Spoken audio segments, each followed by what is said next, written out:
The moods turned sour in Madrid, with riot police charging out of their fortified positions around the Spanish parliament and plowing into a vast crowd of protesters. Flocking to the capital from all across Spain, tens of thousands of demonstrators have joined a rally to express their anger with the government.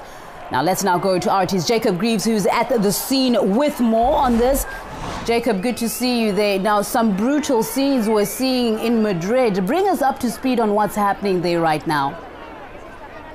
Well, sure, in the last hour and a half or so, the situation here has really worsened somewhat. Now, we saw the front line of demonstrators clashing with police. There were some injuries involved there. After an ambulance had to fight its way through this amassed crowd, we saw someone being taken away on a stretcher. We've also seen protesters pelting police with objects as well. And really, we got an impression of some of the panic felt by those demonstrators as police pushed them back. There are thousands of people here hemmed into a very small space, and when they're being pushed back, they've got nowhere to go. Now, this is all in aid of the so-called Occupy Congress movement, and we've spoken to organisers throughout the course of today, and they say the aim wasn't to actually occupy physically the parliament itself, but what they do want to do is they want to send their message, make sure it's heard by those MPs inside parliament. That is anti-austerity and anti-some of the cuts. Now, we're joined at the moment by Carlos Declas, he's a sociologist. Now, the situation behind us at the moment, again, it's looking pretty precarious. Is this worth it to try and get this message across? Well, I think actually that's the question of whether or not this is worth it is a question for the government and for the Troika of the European Union. What you're seeing out here right now is the Spanish and, by extension, the European citizenry reacting against austerity. Now, austerity right now is at a level where it's affecting people's daily lives. It's affecting whether or not people can get medical attention. It's affecting whether or not people can advance socially through education and social progress. What you're seeing is a country where an entire generation is being relegated to a class of immigrants, people that have been invested in with public money to be educated are now going to move out and generate wealth in other countries. That's not a project for a country. Meanwhile, child poverty in Spain has increased exponentially. Just to stop you there, what can the government do right now to stop this sort of anger? I think the first thing that the government can do is call for a referendum on paying back the debt and on the constitutional amendment that they made.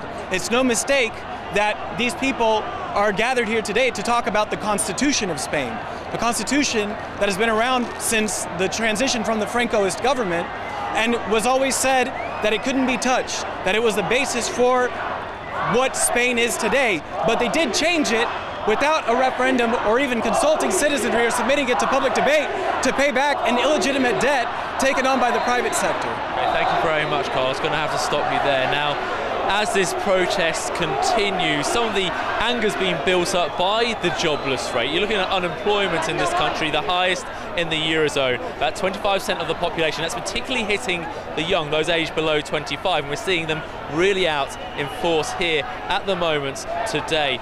And we are hearing at the moment that potentially there will be an announcement on the budget for next year being announced later this week, and there may actually be a stop when it comes to any more cuts to healthcare, to education, those that have really riled a lot of public anger in the last couple of months. Right, thank you for that. Jacob Greaves, who's in Madrid right now, our RT correspondent, giving us the latest on what's happening on the ground in Madrid. Now, among the protesters' demands are the complete halt to austerity and the dissolution of parliament. But journalist and author Miguel Angel Murado says for that to happen, the indignants need a clear objective. The same indignados or indignant movement, which a year and a half ago was very successful in bringing out in the streets tens of thousands of people, and not exactly against something very specific, but against the way in which politics are done, the lack of transparency, the lack of democracy, the fact that important decisions are not consulted with the people. I said they had a huge success, but it was short-lived. It fizzled out very quickly. practically because their demands were too huge, were too vague also. There will be people, undoubtedly, probably thousands of people. So yes, there's anger, there's resentment against the government. The Spanish government is trying to resist that because they know it's unpopular, but I'm afraid they will probably bow to the dictates of Brussels once again, and we will have more maybe tax raises and all that sort of thing.